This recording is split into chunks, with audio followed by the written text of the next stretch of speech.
Hello good people of YouTube, Mountbatten here, and today I'm bringing you another top 5 must-buy premium ships video. Now I did a top 5 must-buy premium ships video a long time ago, way before I had this mic. I was still using my headset, and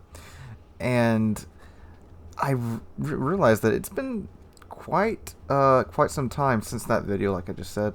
And also, there's been so many new premium ships added in since then. So today's video, it's an update to that one. And all the ships in this video, they are currently available as of me recording this in early October of 2019. And if a ship is on this list, I'm not saying it's the end-all be-all premium ship, but it is a very good and a very fun premium ship, and it is worth the time you have to invest. Well, the time you need to invest to make, if it's a coal ship, it's worth the time you need to grind out all that coal. If it's a free XP ship, it's worth the conversion cost or the time you need to take to grind out that much free XP. Or if it's just a good old-fashioned premium ship, it's worth your money. And all of these, if someone came up to me and asked me, would you recommend this ship to me, I would say yes, absolutely. So enough said about that. We are going to go ahead and get into the list right now. We're going to start with number 5, and that is the Tier 8 Premium British Battleship, Vanguard. So Vanguard has been an incredibly fun battleship for me to play. It's the last battleship ever made in the world, and in game she's an extremely fun Tier 8.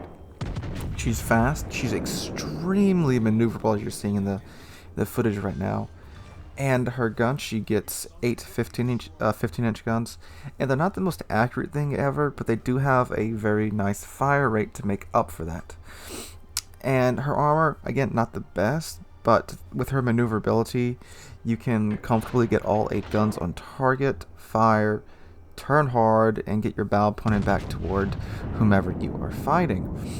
And it's just an incredibly fun battleship to play. It's what I think they wanted Conqueror to be, but whatever happened and they couldn't make Conqueror like this, because the legendary upgrade for Conqueror makes it pretty dang maneuverable, almost cruiser levels of maneuverability, which Vanguard does have cruiser levels of maneuverability. You can easily dodge torpedoes. Ramming is clearly up to you in the Vanguard. She's that maneuverable. Even if someone's like right on top of you, like under half a kilometer away, you can still easily avoid them. She is legitimately that maneuverable, and she's also surprisingly good at brawling because of her maneuverability. I mean, she doesn't have great secondaries or anything, but just the way you can snap around and get at somebody's side, it's easy. And with some, I mean, I'm not saying it's you can just pick it up and do it. You're going to have to practice with the ship a little bit, but once you get the feel for her and how she controls and how she turns and her guns, it's a great fun ship that you can do phenomenally well in if you choose to. Now, the AA, before the rework, she was a no-fly zone. After the rework, she still has good AA, but it doesn't feel as good as it used to be. So it's somewhat of a fly swatter, but not where she used to be. Plus, she gets normal battleship AP. She doesn't get that silly British BB AP. Alright, so moving on from number 5, we're going to number 4, and that is the Tier 5 Soviet destroyer, Okhotnik. Just look at this thing. Don't you want to buy it right now? So the Okhotnik has a crazy amount of guns, 7 guns, 3 sets of torpedo tubes, with 3 tubes per set. So you get 7 guns and 9 torpedoes, and this ship's just stupid fun. I mean, look at it. It's extremely long, has an extremely low profile. There's almost no superstructure on the thing, which is great because people will send their shots over you all the time. It's fairly maneuverable, although not extremely maneuverable, but it's fun. The silly amount of guns makes it a great anti-destroyer surprisingly, even though they do have a 7-second reload, as you can see in what you're watching right now. If you get in a good position with the ship and you're supported by your team, you can just be a little pain in the enemy team's side. And the thing is, I'm not that great of a destroyer player, and I thoroughly enjoy playing this thing. It's ridiculous, and it basically symbolizes the type of derpy low tier fun you can have down at the lower tiers. And this was a yes, I got this in a Christmas container when I was trying to get the Missouri, and I was like, oh, I've heard things about this ship. I'm not sure if it's the TOG of World of Warships or not, but no, it's a fun destroyer. It's a tier 5, so it's the cheapest ship on this list. So I mean, even if you buy it and you don't like it, you're not out that much money. But I'm pretty sure most people in here will like it because of the fun. Just because of the fun factor. It's great. I would highly recommend it to anyone that's just looking for a derpy little destroyer to go troll some people with. Also, sorry about the way my voice sounds. The seasons are changing down here, and my allergies are just all over the place right now. So anyway, moving on to number 3, we have the Tier 10 American Heavy Cruiser, Salem.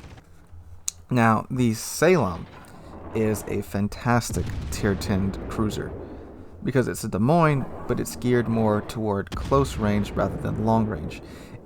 Its dispersion is nowhere near as accurate as Des Moines, and nor is its range near as good, but this is a very, very, very good close-in cruiser. She has a super heal too to offset that, and it's not a Minotaur super heal, but it is a very, very good super heal. Wow, I can't talk. And she does get American Cruiser AP, which means you can get some hella good pins out of her.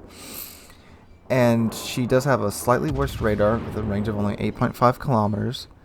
And she's a no-fly zone, just like the Des Moines. Now, the Salem, this is the cruiser that I play mostly in clan battles when my team needs a cruiser.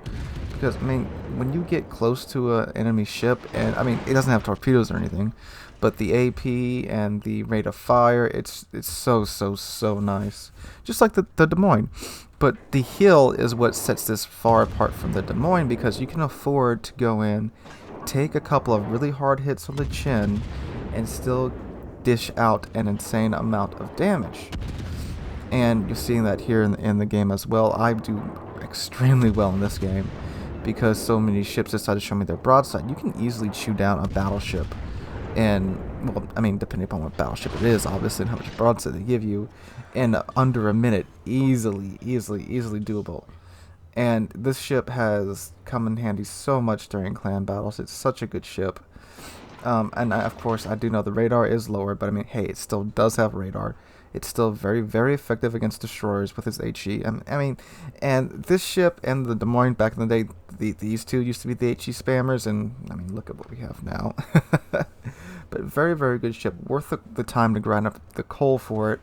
And I know there's a lot of choices for coal ships now, but again, back in the day, we didn't have much choice besides the Salem, and I think that was it. Well, the Salem was a reward ship for a while. Then they threw it into the Arsenal once it came out.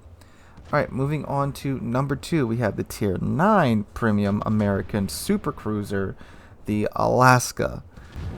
Oh, the Alaska, how I waited for this ship to come out. She's a fantastic Tier 9 Super Cruiser. And the thing is, she has very large guns for a cruiser. She gets American Cruiser AP. You do the math there. These guns can be absolutely devastating against enemy ships. It's easy to citadel broadside cruisers in this thing. It's easy to citadel most battleships in this thing. In my first game in the Alaska, I citadeled a Monty from, I think, like 13 or 14 kilometers away. And I was like, good lord, this is just a compressed Iowa, which it pretty much is. On top of that, you get 10 kilometers of radar. You get a fairly maneuverable ship. She's not as maneuverable as some of the other super cruisers, but I mean, none of the super cruisers are especially maneuverable. She's a little sluggish, but she gets the job done. She has decent armor to where she can get into a brawl if need be. I mean, I wouldn't recommend doing it over and over, but if you need to, she can. I mean, she's not like the Yoshino and the Azuma where they just blow up when they see a battleship. She also has great HE. If you can't citadel them, you can quite simply burn them to death. She has decent AA, nothing too crazy, and again, in this current CV rework era, AA is still all up in the air. and she's fairly quick. I mean, for a super cruiser, she's pretty much, like I said at the start of this section, a compressed Iowa. And I love the Iowa, and I love the Alaska. She got me pretty far in ranked last couple seasons ago, and she's a fantastic cruiser and worth the free XP. Now, I know it is a million free XP, but I mean, this ship is so great, I say it's worth it.